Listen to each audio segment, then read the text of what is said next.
Hi.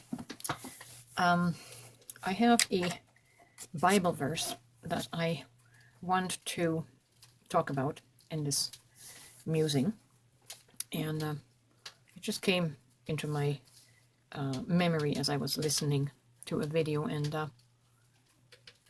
it prompted me to look this up. And the verse that I am discussing here is from 1 Corinthians 12:3, verse 3.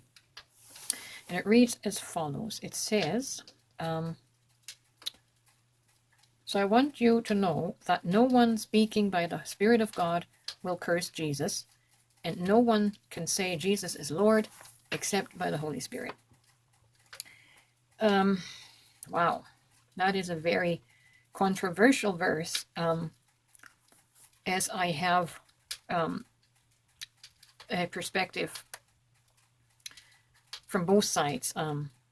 I have experienced going through a period of cursing Jesus, of really hating Jesus, but that was during the time when I was purging the religious indoctrination from me, from my soul, from my mind, from my subconscious. And now that I come to revisit this, first of all, I have my doubts that the original text, the original letters, writings, do even say this, because it just, how do I explain this? Let's just say a person that reads the Bible, reads this verse, coming from the contemporary and traditional understanding of Christianity and the doctrine of Christianity, coming from this, the duality paradigm of servant and master, or child and parent. There is this separation. And most Christians, of course, come from that, because that was the consciousness of the last 2,000 years and even prior. And of course, from that perspective, from that consciousness, there is no problem with this verse at all. But for me, seeing it from the oneness consciousness, and in the sense of oneness, in oneness, you don't have a Holy Spirit and then other spirits. In oneness, we recognize ourselves to be that Holy Spirit. We recognize ourselves to be that one Spirit, and anything spiritual, anything coming through us is coming from that Spirit, but that Spirit is actually you. You see, in oneness, that Spirit has to be you, otherwise it's not oneness. So the problem that I see with that verse and that traditional doctrine seated within the ground of duality is that the distinction that it draws.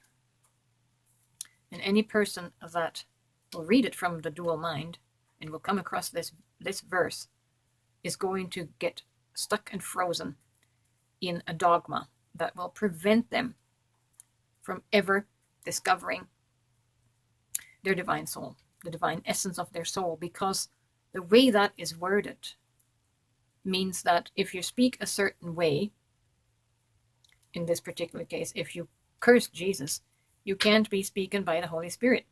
That is where you're distinct. That's where the separation is created. These words literally are separating you from the Holy God, from the Holy Spirit. So if you are speaking out of line and you're saying anything negative about Jesus, you're going to be judged as someone that's cut off from God, from the Holy Spirit. But that is the consciousness of duality. This is only possible in the consciousness where awareness is split into judgment, into eating from the tree of the knowledge of good and evil, holy and not holy, separation. So that is the reason why, quite frankly, I say I don't like that verse. Had I allowed that to intimidate me on my soul journey, on the journey of finding myself, my true self, my true sentiments, my true feelings, my shadows, I would have never progressed into finding my divine self.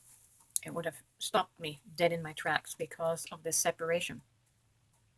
But because I came from separation and I exhausted this feeling of rejection and abandonment from God, from that which is holy, because I felt so invalidated by the entire message, I rebelled and broke through whatever this translation even means. I can't see that being of any significance, but it was just a religiously framed text that imposes a restriction on soul expansion. So yes, I have cursed Jesus. I have cursed the religion associated with that name. And I had to do that in order to break through the brainwashing, in order to find my God spark. And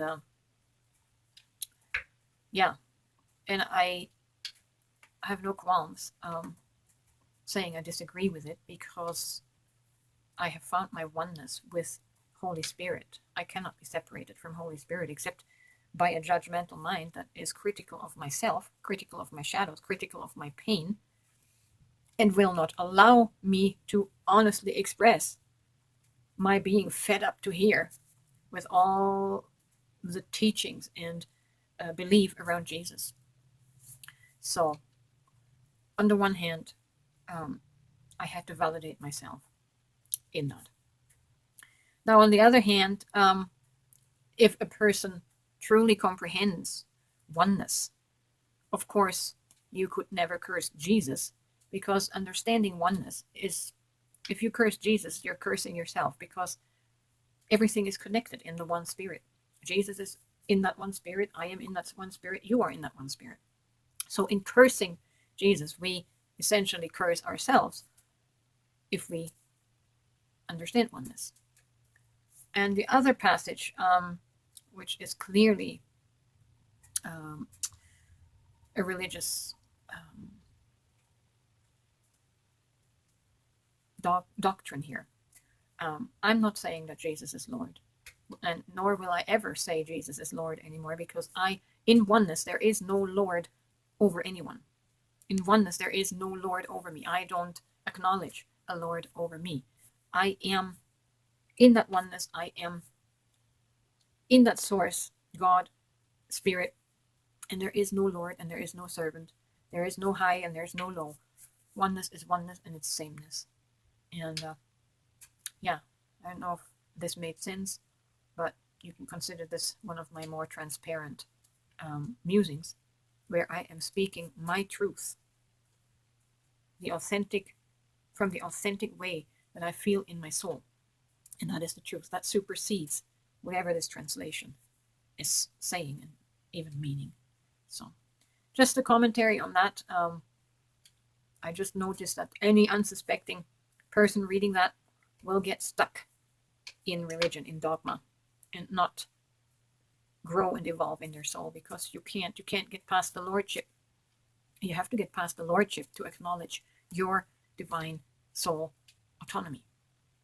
So that's the whole point of coming into oneness, the whole point of returning to origin consciousness, to source consciousness. There can't be a Lord. So that doesn't fit into the oneness awareness. The Bible speaks from a duality standpoint, a duality awareness, and it no longer serves me. I only speak about it to help others who are in the deconstruction phase to make some sense, how to transition from duality into oneness. So I hope this commentary helps.